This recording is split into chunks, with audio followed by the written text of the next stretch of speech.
is Mark Bell from SuperTraining.tv, Super Training Gym. Let me do that again.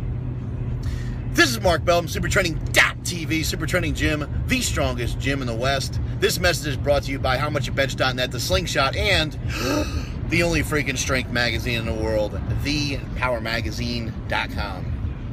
I am driving at over 80 miles an hour while filming. It's quite possible that I die during this drive, but it's quite possible that if you are living and you're watching this currently, that you are closer, you are inching your way closer and closer to death. So get busy living or get busy dying. Either way. Anyway, I'm on my way to Jesse Burdick's gym, CSA, to go see motherfucking Mikhail Kokylev and Boris Shako. I'm pretty excited. I never met either one of these guys. It's going to be pretty cool to meet them. I'm going to a seminar that they're doing. I'm not sure if I said that already because I have ADHD times 1,000. You do the math on that. But I'm pretty excited to meet these guys, see these guys. Stan Efferding will be there, Max Aida, Joanne Aida. A lot of badasses are going to be there. And then tomorrow, Jesse Burdick's also having a powerlifting meet. I want to give a shout out to my boy Jesse Burdick for running some powerlifting meets out here in California, taking the reins away from me, so I don't have to do that shit no more. Anyway, I had a question the other day. Somebody asked me a question. I think it was on my Facebooks. So I was training in the gym the other day, and I'm doing some pin presses. By the way, if you've never tried this before, try some pin presses. That's number one. Number two, if you have done pin presses before, try them this way. Do some pin presses. I like to call them nipple presses too. Have the weight 3 to 4 inches away from the nippy nips, and do your pin presses that way. Work your way up to a few heavy sets of 3, and then follow that up with speed work. So do pin presses first. You don't have to go as heavy as you can, but kind of push it pretty hard. Get 3 to 4 pretty good sets of triples in there. I found that the isometric, the static overcome by the dynamic effort of pushing the weights off those pins, changing lanes, going 100 miles an hour. I found that by doing that and then switching over to the speed work afterwards, I found that I got a great benefit from the speed work. It's almost like the pin presses prepared me for the speed work. Anyway, give that a shot. It works really well. So I was doing some pin presses. I finished the pin presses, immediately moved on to my standard 8 sets of 3 standard 8 sets of 3 speed work, and I'm about at set number 4 at this point. Weights are real light on this particular day. I use some bands. Bands help accommodate resistance, heavier at the top, lighter at the bottom. They help teach you to accelerate through the entire range of motion. And there's less deceleration with a band as well. Sorry if we're bumping around here. I don't know, the roads are shit. So I'm on my about 4th set there, and going into my 5th set. I look over and I see David the Zeus Ziski. The Zeus is loose. David Ziski is a monster, by the way, for those of you who don't know. David's totaled over 2,000 pounds. Competes at 275 and 308 as well. Raw lifter, very, very strong, very, very hungry, and a very determined athlete. David is setting his sights in on an 800-pound squat and setting his sights on an 800-pound deadlift. Both of those numbers will probably fall within the next year. Very, very strong guy. I think he's also bench pressed 519 pounds in competition, or 529, something like that. So David is, and also keep in mind, I have retired from powerlifting, and I don't really push shit quite to the same level that I used to. I still train hard, I still train heavy, I still do what I can do, but it's a little different. I'm not an asshole. I don't shove in people's face when I do good like I used to. I used to always just do that kind of more for fun, my own amusement. But because I'm not like in the mix and trying to really fuck people up, there's a lot less shit talking on my part. and a lot less of this happens. So I saw David going for a 500-pound pin press, and he missed it. Struggled with it for a long time, 6-7 seconds or so, and he missed it. And he kind of let the weight kind of slam back down onto the pins. And I said, you know what? So I'm gonna go over there and I'm gonna fucking lift that thing up, because he needs it more than I do. I've lifted this shit up a bunch of times before. I know how to do it. I know how to get in the right mental mindset to be able to do it. But David, in this particular moment, needed a kick in the ass. This is what fucking coaching is all about. Not just cheerleading, not just yelling at somebody to stay tight. Leading by example is going to be the hugest. Anybody that wants to be a coach, anybody that wants to try to lead their troops in the battle, and I just use that term because that's what everybody else says, but anyone who wants to try to lead their guys onto the platform and have them be successful, you better be on the fucking platform too. You better have done some shit in your time. I've handled an 854-pound bench press in a bench shirt and handled 556 pounds raw in a competition. So I know what it feels like. I know what it's like. However, some of the newer guys in my gym haven't really seen me push the envelope. They haven't seen me take it to that next level. So as soon as I saw David miss that weight, a fucking switch went on in my head. And I said, fuck him. Fuck him and fuck his elbow. I'm going to go over there and fucking stick that weight right in his fucking face.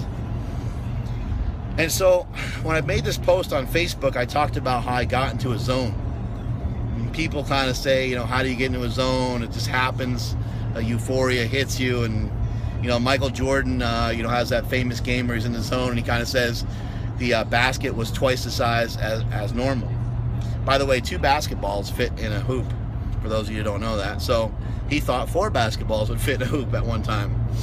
Must be nice. I've certainly never had that happen in basketball. But, you know, I just got myself fired up. I took myself to a place that I haven't been to in a very long time. It's not a physical location. It's a location that's in this fucking noggin right here. And that location is where I can draw upon anything that I want. I can pull out power, I can pull out pain, I can pull out sadness, I can pull out any fucking thing that I want out of there based off of past memories, based off of things that have happened to me, based off of things that I'm not happy with, things that have pissed me off, things that I have let slide over the years. I can draw upon anything from there. So somebody asks you, how do you get into the zone? Well, the way that I do it is, I think this way. I think that I have a gun and I don't have any bullets in the chamber. But then I start to think about, what can I utilize for ammo? This weapon, the amount of power and strength that I have, is no good without the ammo. So what I start to think about is, what is some shit that has happened to me that I fucking hate, that I can't no longer change anymore? Think about all those fucking people that have doubted you over the years. Think about your teacher that said you're not smart enough. Think about your mom or your dad or whoever told you that you weren't good enough, you're not tall enough, you're not strong enough, you're not fast enough, you're not this enough, you're not that enough, you're not funny enough, you're not good looking enough. There's many fucking things that people will tell you that you can and can't do.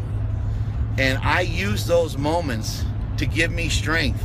And those moments turn into ammo for my fucking gun. It turned into bullets. And when I was training my hardest and when I was getting after it each and every day, I was bringing it to the gym like a motherfucker every single training session, every single time. And I'm not going to sit here and try to tell you that I'm all this or all that or all world. There are plenty of fucking guys out there that are way stronger than me. That's not what this is about.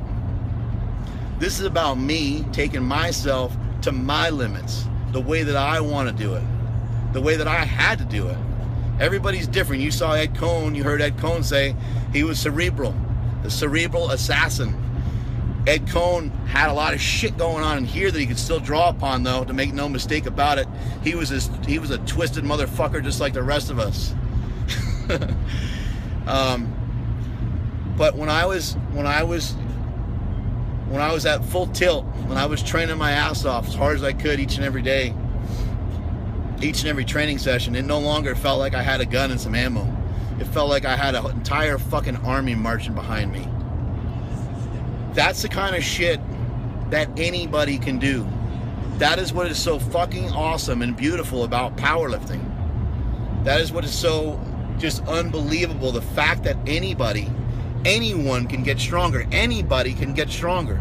I fucking repeat, anybody can get stronger. Your 80-year-old grandmother can get stronger than where her current strength is. Your 13-year-old cousin can get stronger from where he currently is. You can manipulate your body into doing all kinds of things, but it won't do shit if you don't have it here. The mind-muscle connection is real. What the mind can conceive, the body can achieve. So that's how you get into the fucking zone. I hope that helped. Think about all the different things that have happened over the years. It doesn't always have to be a negative thing. Maybe it was positive reinforcement. Maybe you think about, when you're a kid and every time you got a pat on the back for getting a double in baseball, or every time you got a crowd cheered for you when you hit a three-pointer. It could be any of that kind of stuff. Everyone's going to be a little different on what they pick and what they choose. But for me, I've always liked to pick death because it's the worst. It's the worst of it, right? And so I think about my brother's passing. I think about his struggle with drug addiction and drug and alcohol addictions. And that, it can make me extremely sad. I could fucking cry about it right now. But it can also get me extremely fired up and make me feel the strength of 1,000 fucking maniacs. I feel like I can run through a brick wall. I feel like I'm bulletproof. I'll leave you with this last note.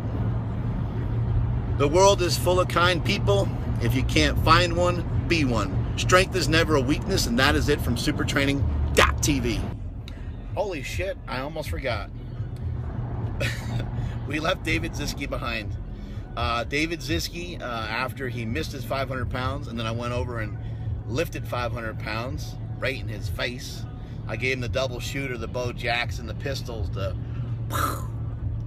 he got up off the bench, threw his wrist wraps back on, got up underneath that 500 pounds again, and he fucking did it. He locked it out.